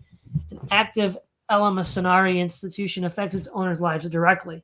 A vicarious eleemosynary institution does not affect its owners directly. Instead, it affects something else in the world in some way that pleases its donors. A bridge club is an active eleemosynary institution. It benefits no one but the bridge players who presumably control it. Well, here he's equivocating now, right? Because it means to give alms. A bridge club is just some fun social thing you do. It's not about alms giving or mutual aid or anything. Exactly. Yep. A battered women's shelter is a vicarious eleemosynary institution. While I'm sure there are exceptions, its donors are seldom in need of its services. No clear distinction can be drawn between the active and vicarious cases. Recall the definition of human action. The goal of action is to alter the state of the world to one the actor prefers. Whether active or vicarious, an eleemosynary institution acts on behalf of its owner who controls it. Thus, as always, control and benefit are aligned. Wait a minute. Well, they're not always aligned. That's the problem.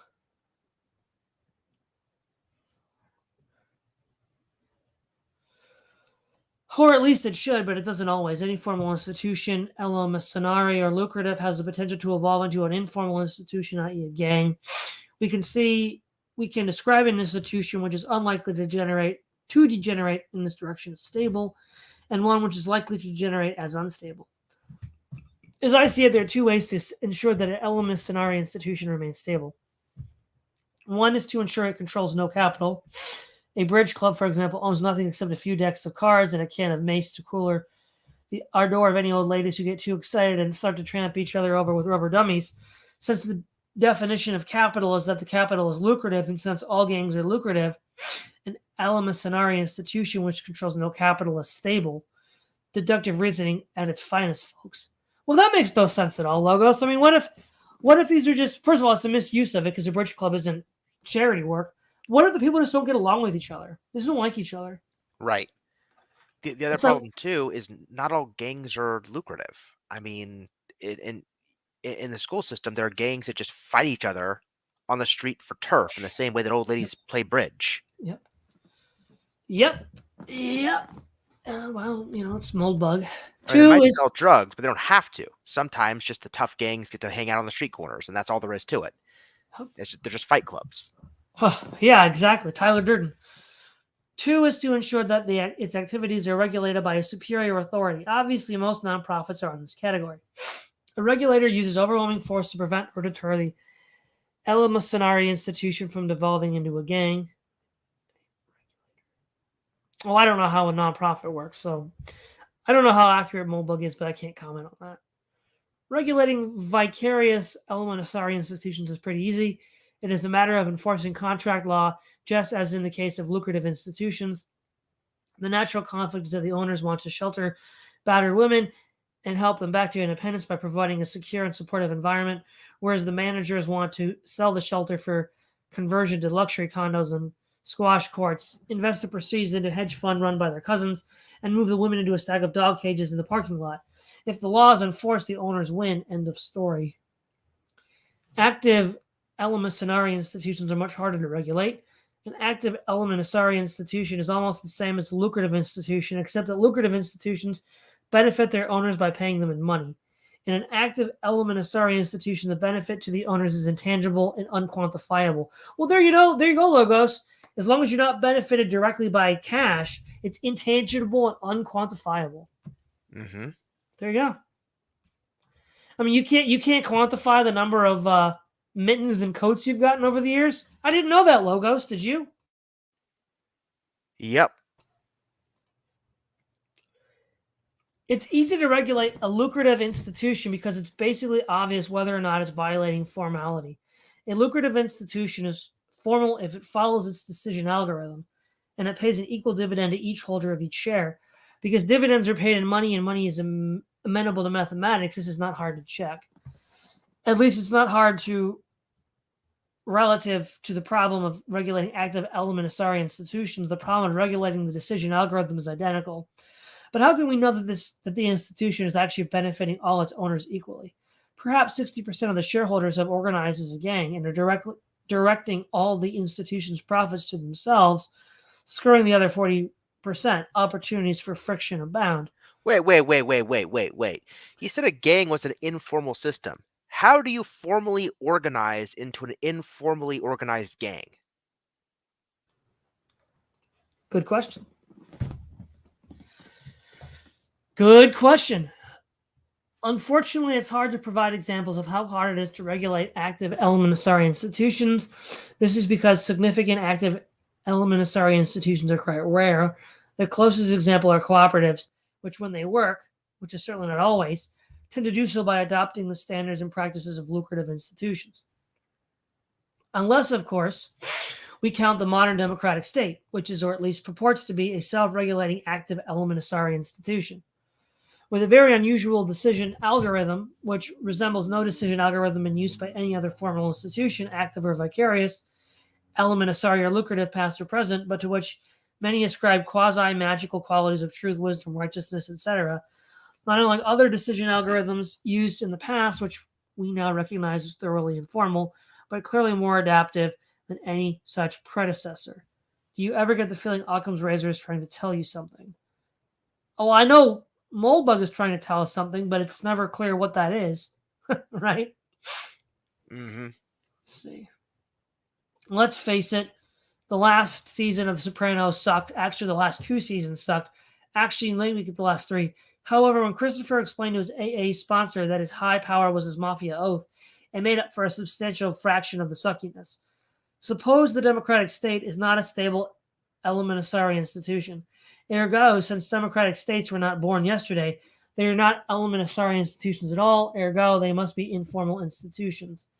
Informal being a nice word for criminal. Well, there you go, Logos. Doesn't mean anything at all, it looks like. I guess so. Do you really think that in a state that's a criminal institution, everyone goes around thinking of the state as a criminal institution? How long will such a state last? Just because the state isn't a stable elementary institution doesn't mean it's not a stable criminal institution. Logos, I find it very interesting that in a mere 15 years, Moldbug went from calling the state a criminal institution to defending it as a Dark Elf. Well, he's defending the system, not the state. He's trying to get all the high elves in the system to turn on the state and blah, blah, blah, blah, blah. But yes. Well, he wants to defend the courts. He says, hey, don't mess with the courts, man. The courts are fine. They're good. Well, don't mess with the things analogous to the courts, Todd. I don't know what those exactly are, but you don't want to make their lives harder. Right. No.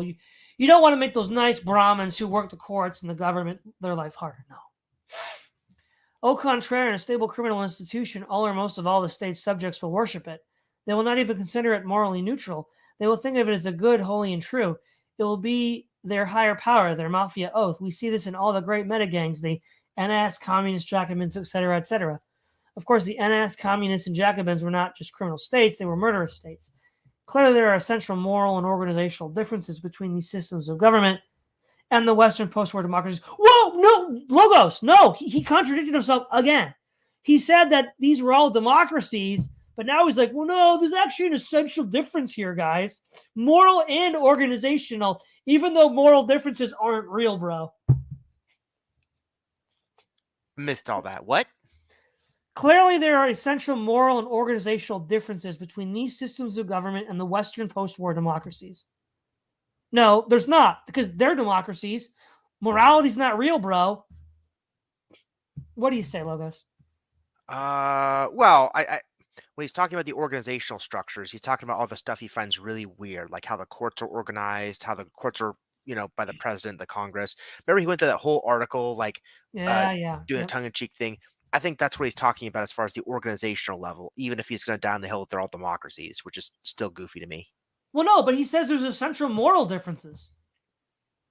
Well, yeah, he says morals exist. He says morals exist, but we can't really talk about them. But he's talking about them. Yeah. On the other hand, there are also essential differences between a murderer and a bank robber. If we accept that a criminal state need not be a murderous state, we should expect to see a second tier of criminal states after the murderous states, one which are not murderous but merely felonious, venal, or otherwise larcenous. Logos, that's actually a really good definition of a modern corporation. Uh-huh. Yet in the conventional story, this tier does not exist, at least not in the First World. Instead, World War II and the Cold War were contests between murderous states and those that were good and sweet and true. Specifically, when we look at the NS, the Communists, and the Universalists, we have a choice. Either we're looking at 2 murderers and a felon, or 2 murderers and a saint, 2 metagangs and a charity, or 3 metagangs.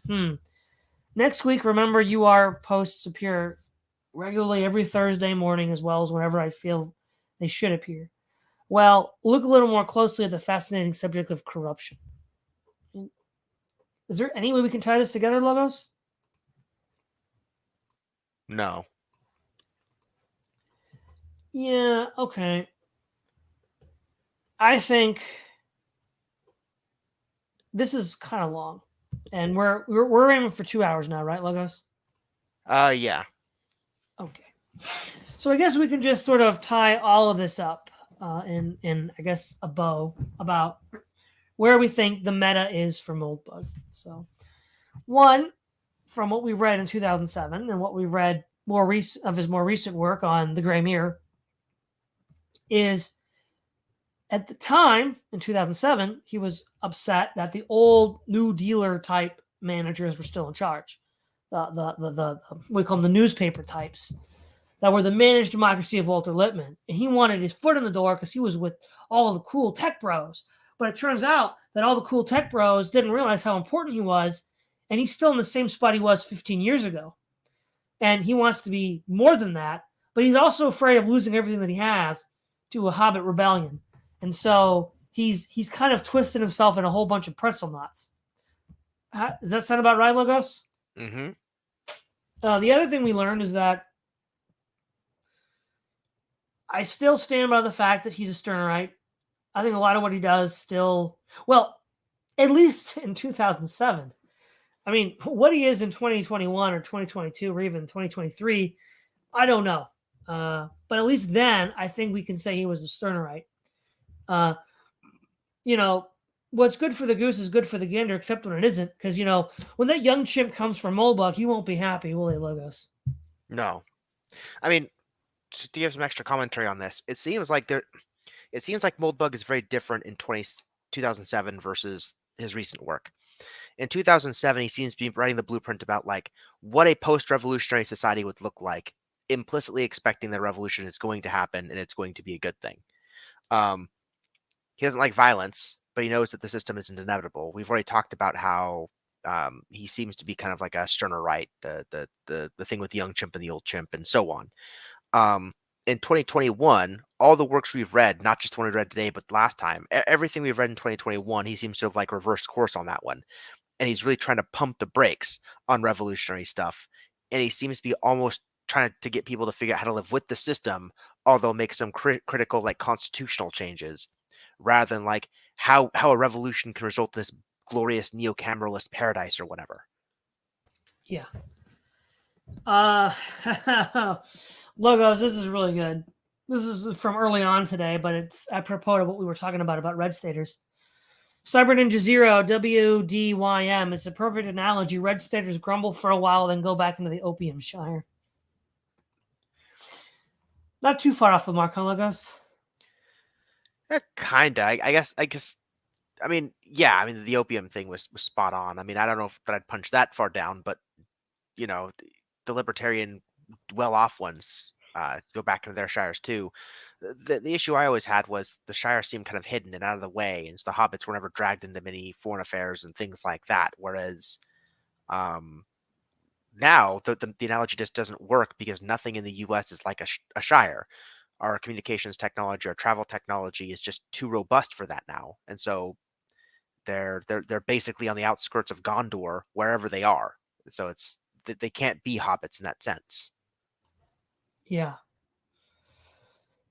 No, I think he's trying to talk to his nerd base and using their nerd language of Lord of the Rings, but he clearly gives off the impression of someone who's never actually seriously read the Lord of the Rings. Yep. So he doesn't get any of the metaphors right, and it shows. Jeff Stricken, why did the Disinterite champion this guy? Good question.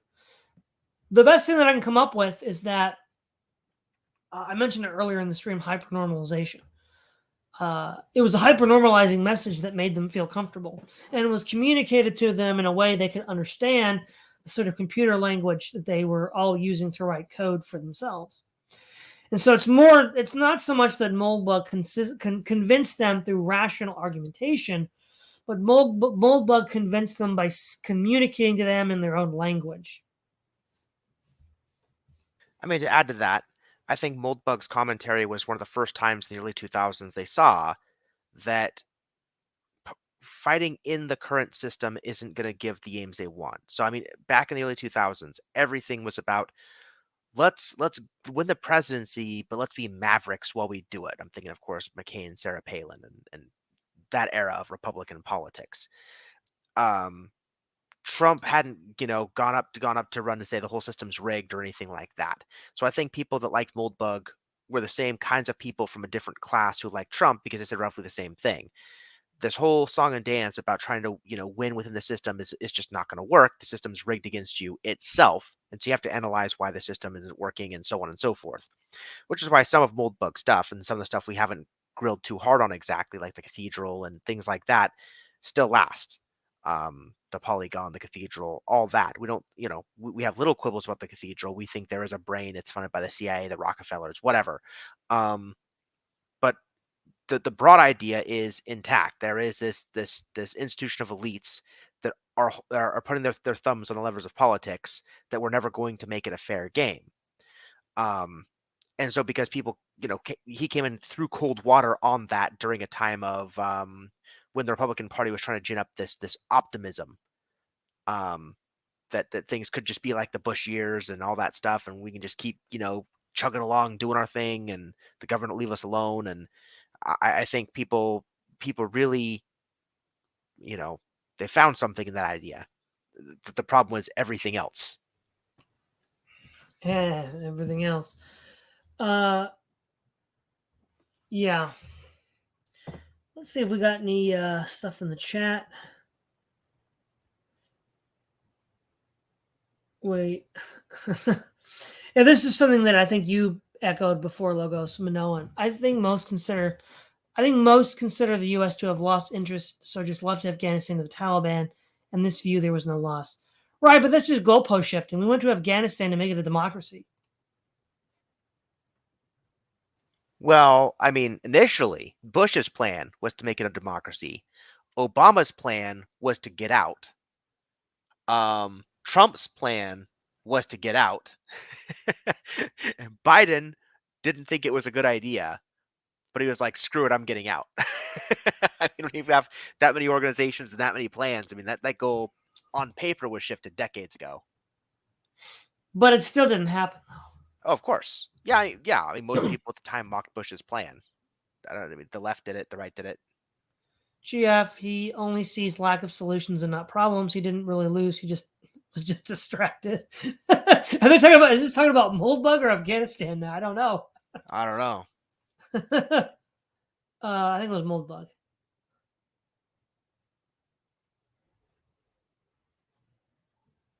Yeah. Let's see.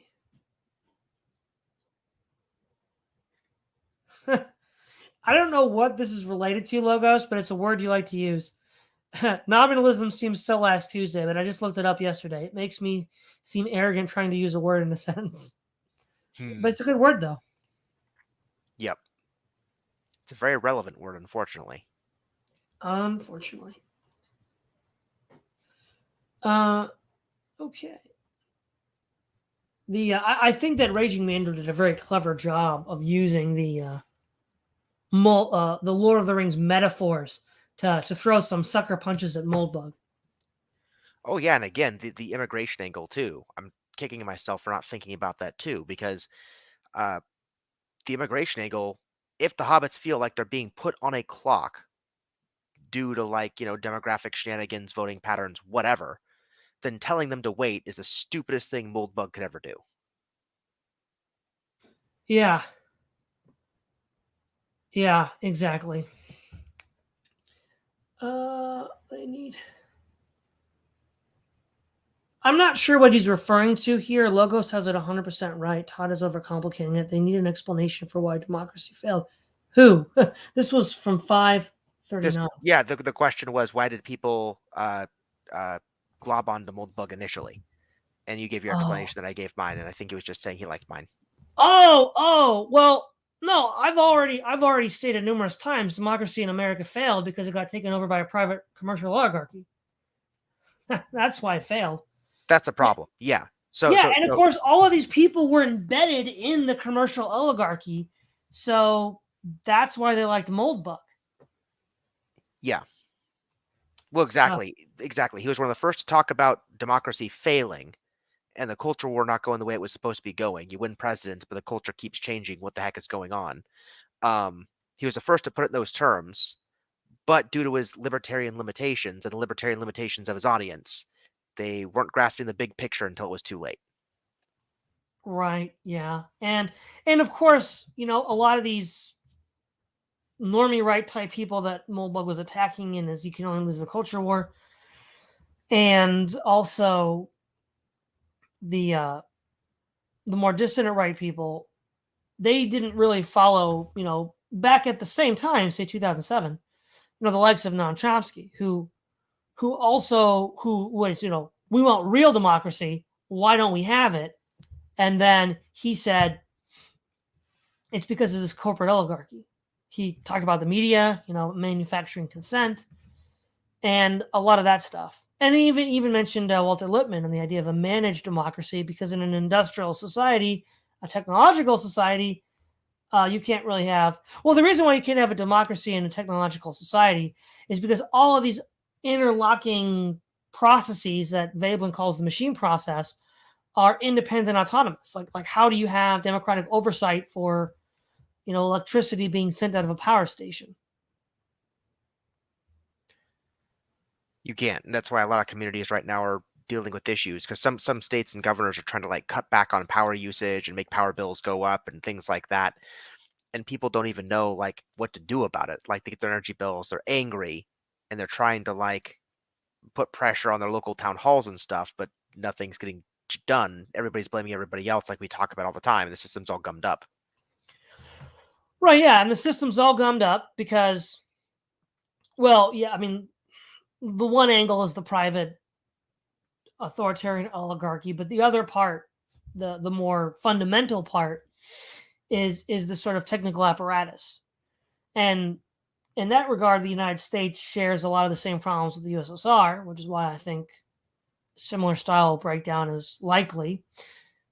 And that, the simple fact is, in the age of the machine, you can't have democracy. That's it. Yep. In the age of the machine, you can't have democracy. So, I mean, that's the trade-off. So, people chose technology, so now we're here. I don't know what else to say.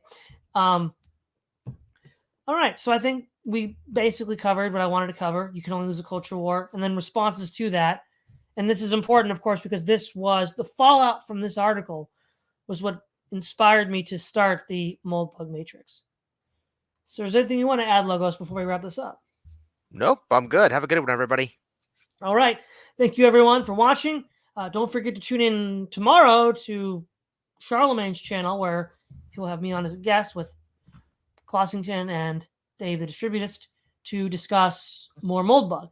So peace out, everyone.